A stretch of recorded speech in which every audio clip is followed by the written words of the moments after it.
Ladies and gentlemen, the President of the United States and the Prime Minister of Japan.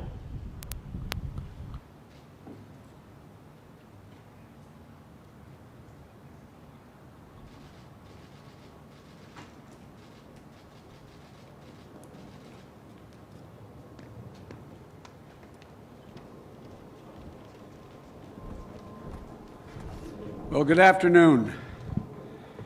The Prime Minister has brought the sun out, so he can do about anything. Mr. Prime Minister, thank you for being here. It's been my pleasure to welcome Prime Minister Suga to the White House.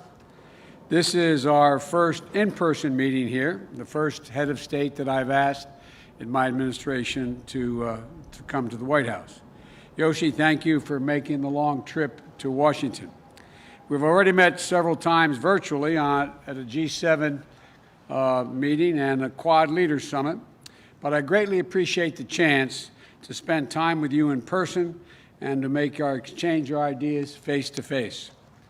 There's no substitute for face-to-face discussions.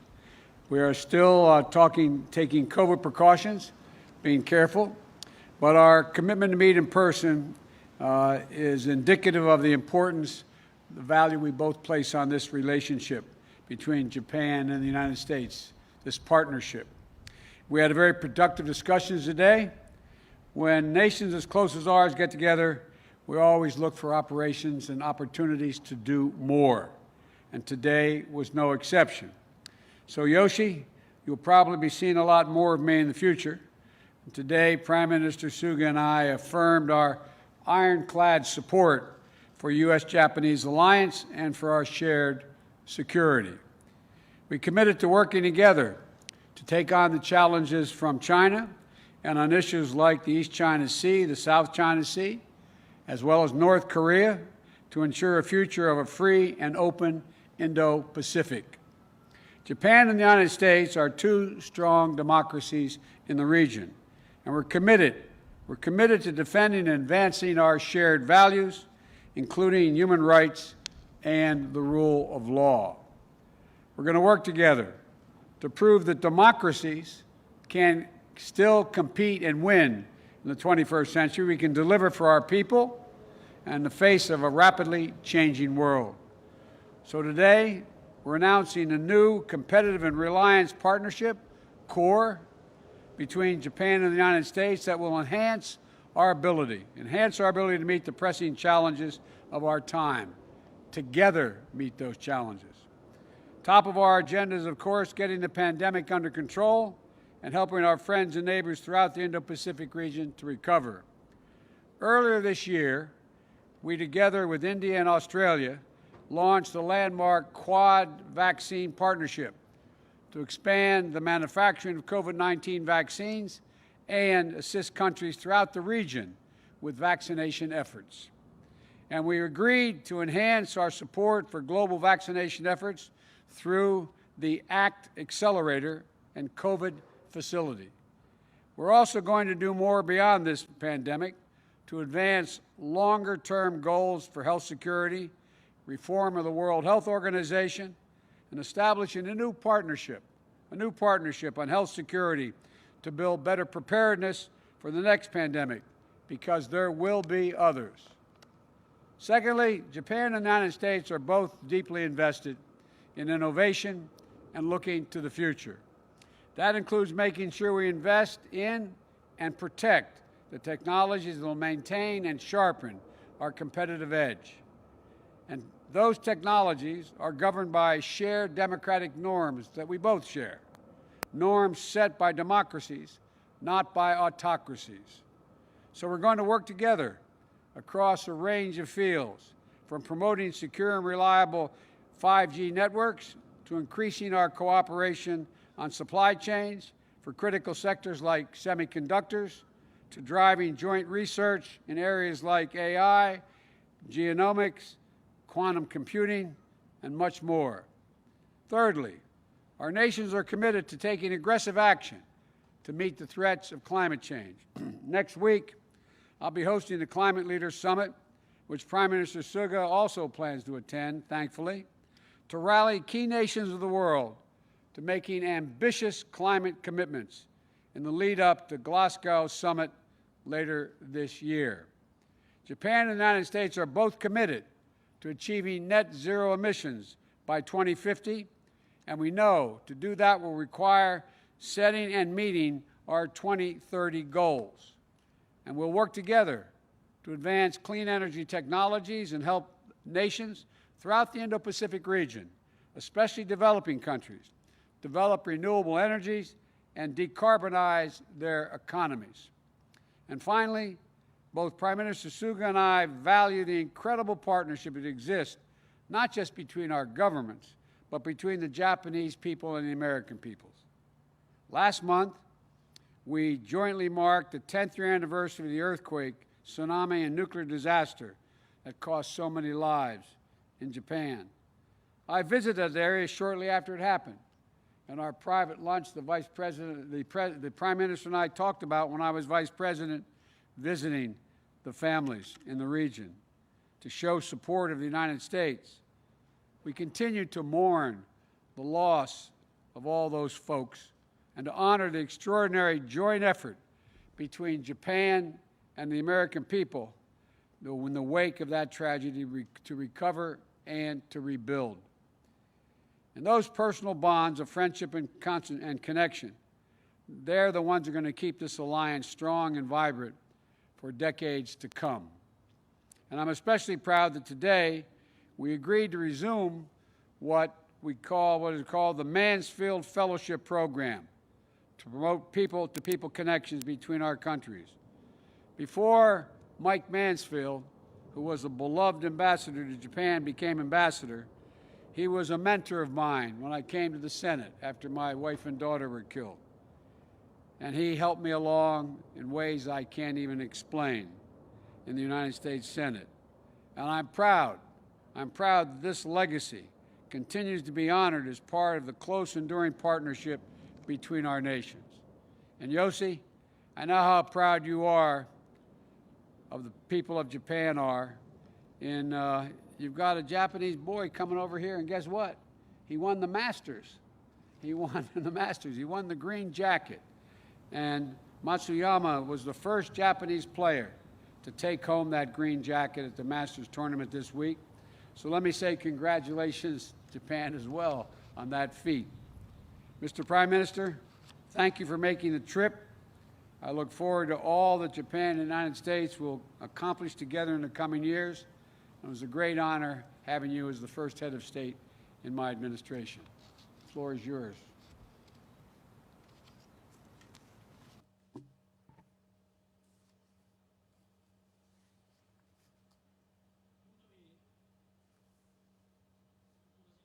It is truly a pleasure to be here in person visiting Washington, D.C. I would like to thank President Biden and Vice President Harris, who have welcomed me so warmly. I also wish to extend my gratitude to all the members of the U.S. government who have worked to prepare for this occasion. The United States is Japan's best friend. Japan and the U.S. are allies that share universal values such as freedom, democracy, and human rights.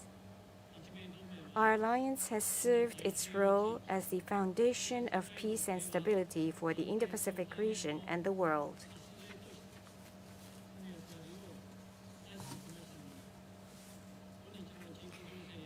In light of the current regional situation and the severe security environment, the importance of our alliance has reached new heights.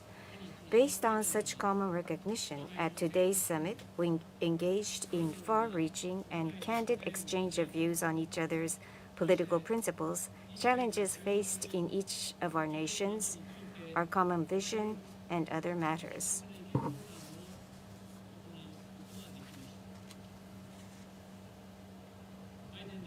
President Biden and I reaffirmed the recognitions confirmed at the Japan-US 2+2 held last month and agreed to engage in initiatives for the region based upon such recognitions. We also discussed the free and open Indo-Pacific. We agreed that while Japan and the U.S. will take the lead to promote the vision through concrete efforts, we will also cooperate with other countries and regions, including the ASEAN, Australia, and India.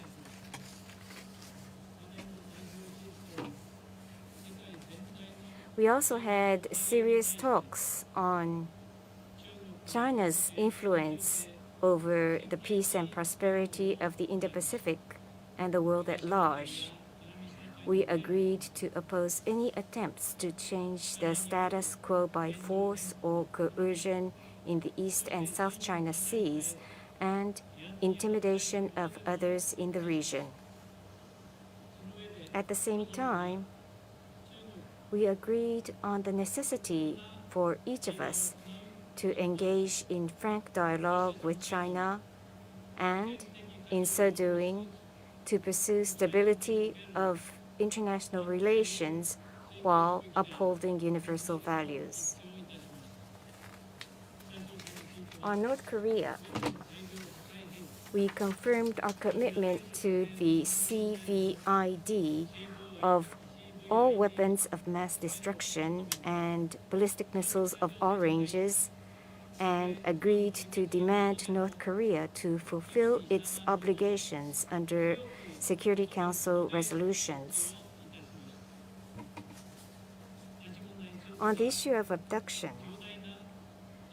we reaffirmed that it is a grave human rights issue and that our two countries will work together to seek immediate resolution by North Korea. Encountering North Korea and for the peace and prosperity of the Indo-Pacific,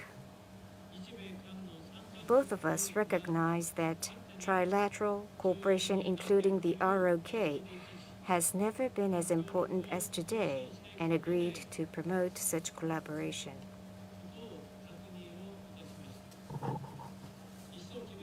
Noting that the regional security environment has become increasingly severe, the deterrence and response capabilities of our alliance must be strengthened. I conveyed my resolve to reinforce Japan's defense capabilities, while President Biden again demonstrated America's commitment to the defense of Japan, including the application of Article 5 of the Japan-U.S. Treaty of Mutual Cooperation and Security for the Senkaku Islands. We also agreed to accelerate the review underway between our two countries on the specific means to strengthen our alliance. At the same time, from the perspective of mitigating the impact on local communities, including first and foremost Okinawa, we agreed to promote the realignment of the U.S. forces in Japan, including the relocation of Air Station Futenma to Henoko, which is the only solution to avoid its permanent use. In responding to the unprecedented crisis faced by the international community, such as COVID-19 and climate change, Japan and the U.S. are mutually indispensable partners.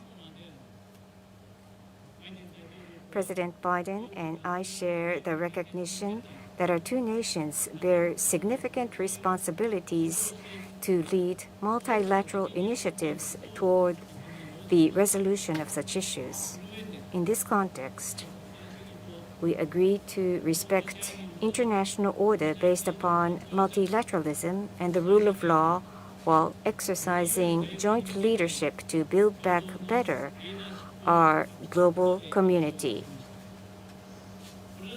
Based on such outcome of our meeting today, we are releasing the Japan-U.S. Joint Leaders Statement, Global Partnership for a New Era, which will serve as the guiding post for our alliance in the times ahead, which strongly demonstrates our solidarity towards the realization of a free and open Indo-Pacific. From the perspective of our two nations leading efforts to build back better, President Biden and I agreed on the Japan-U.S. core partnership and confirmed to promote cooperation in common priority areas, including promotion of competitiveness and innovation in digital science and technology, COVID-19 countermeasures, green growth, and climate change. On competitiveness and innovation, under the recognition that digital economy and new technologies in particular will bring about social transformation and huge economic opportunities, we have agreed that Japan and the U.S. will work together on the promotion of R&D on various areas, including digital area and others. Regarding response to COVID-19, from short-term responses to longer-term efforts, including the preparations for future similar incidents, we will work on the promotion of multi-layered cooperations regarding the overall supply of vaccines and the reinforcement of Japan-U.S. public and private cooperation in the area of global health. We confirmed that cooperations between our governments will continue. In order to ensure equitable access to vaccines, including access by developing countries, multilateral and regional cooperations will be promoted.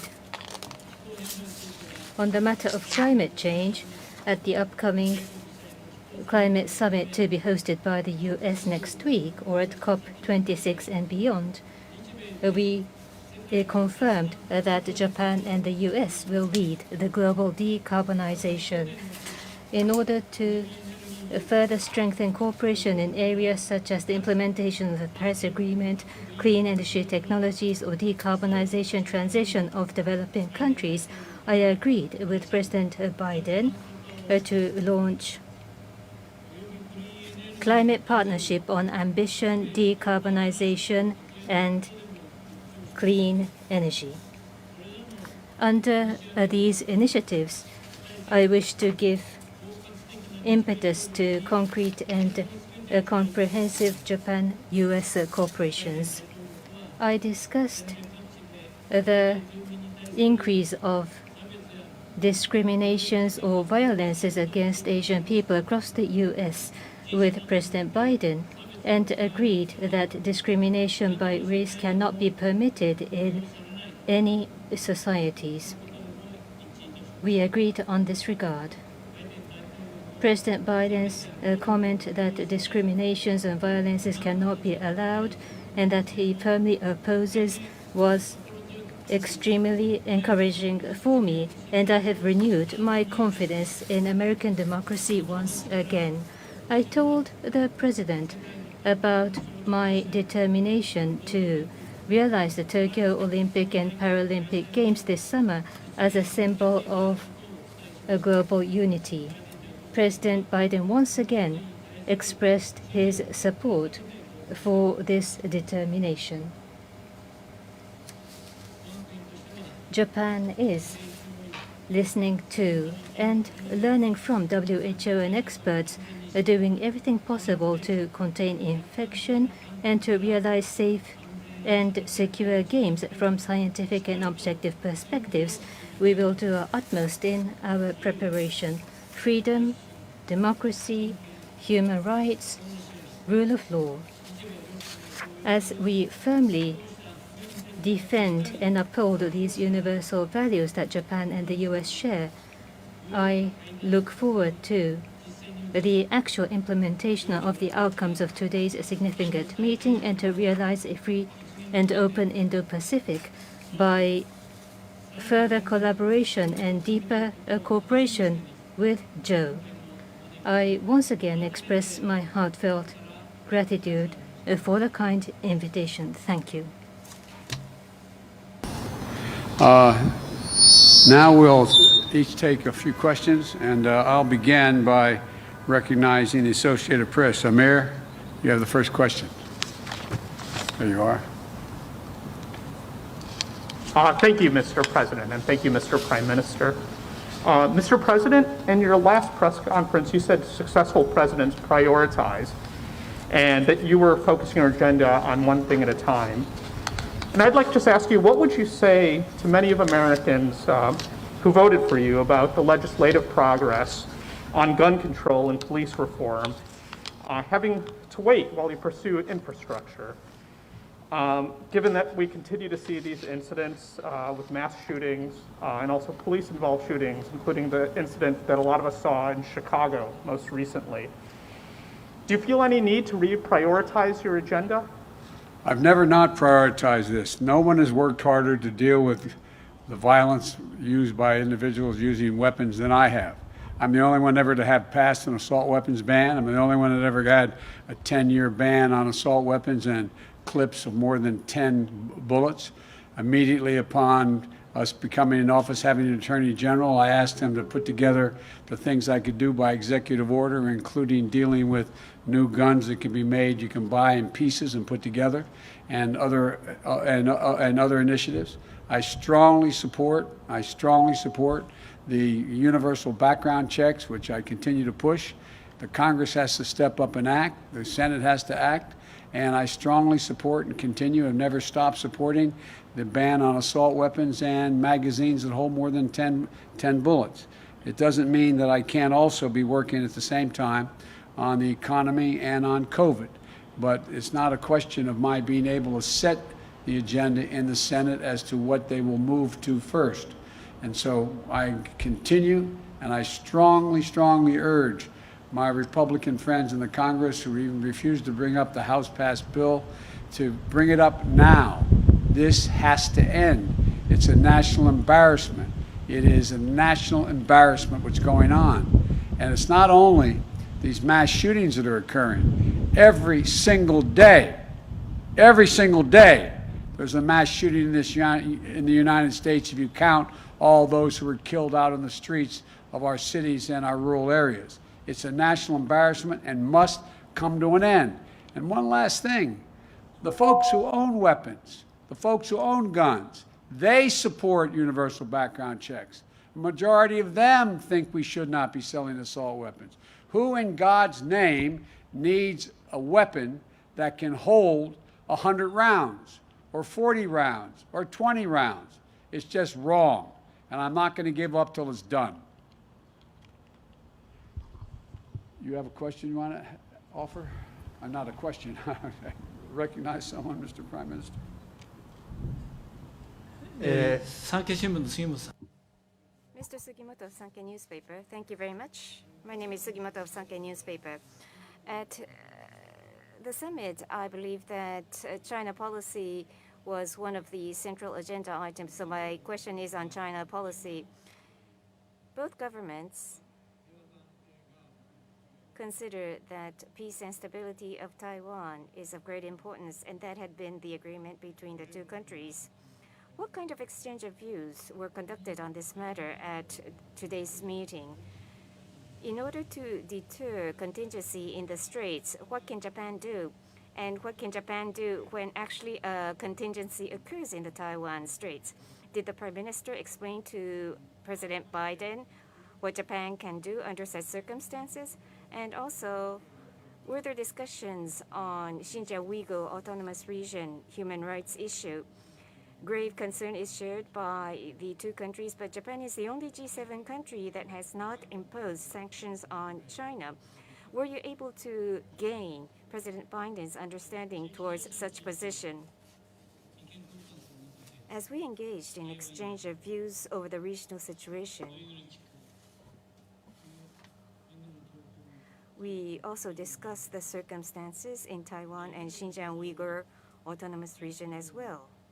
I refrain from mentioning details since it pertains to diplomatic exchanges, but there is already an agreed recognition of the importance of peace and stability of the Taiwan Straits between Japan and the United States, which was reaffirmed on this occasion. I also explained Japan's position and initiatives regarding the situation in Xinjiang Uyghur Autonomous Region to the President, who I think understood my points. Next question goes to Trevor, Reuters. Thank you. Mr. President, it's been a while since we've heard an update from you on how the talks are going with Iran.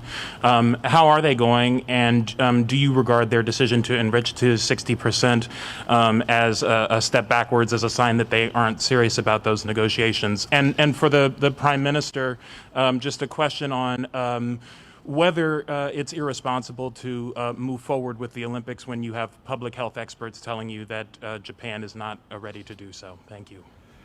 Let me respond to the Iran question.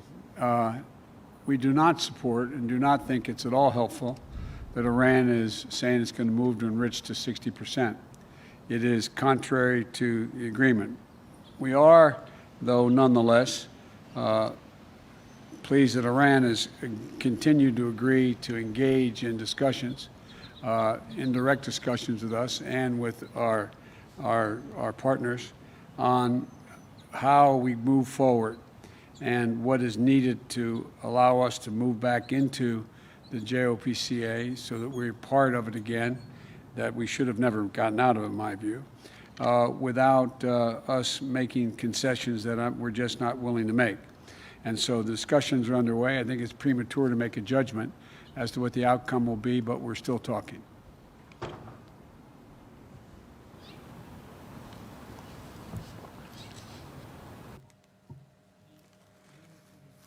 If I may invite Shintomi-san of Kyodo News. Yes, I have a question to Prime Minister Suga. Regarding the Tokyo Olympics and the Paralympics planned for this summer, you have garnered support from President Biden. Did the President mention about the concrete promise to send American athletes or any positive comments? If you can tell us about the exchanges and the conversations. During the meeting about the COVID-19 vaccines or about climate change, you have discussed these aspects. About the schedule of providing the vaccines, or by 2030, the reduction target of the gases, any numerical targets or actions were discussed, please? As was mentioned at the beginning, I expressed my determination to realize the Tokyo Olympics and the Paralympic Games as a symbol of global unity this summer. And President Biden once again expressed his support. Japan will continue careful and full preparation in order to realize the Tokyo Games this summer, in order to ensure equitable access to vaccines for COVID-19. We also affirmed that Japan and the US will continue our cooperation. Regarding the climate change, this is a matter that both President Biden and I emphasize. So during the talk today, we have confirmed to strengthen bilateral cooperation and collaboration in the area of climate change and have agreed to launch the Japan-US Climate Partnership, which is extremely meaningful and significant. Well, thank you all very much. Thank you, Mr. Prime Minister. I look forward to having you back. Thank you again, everyone. ありがとうございます。 Ladies and gentlemen, please remain in your seats until the President, the Prime Minister, and delegations have departed.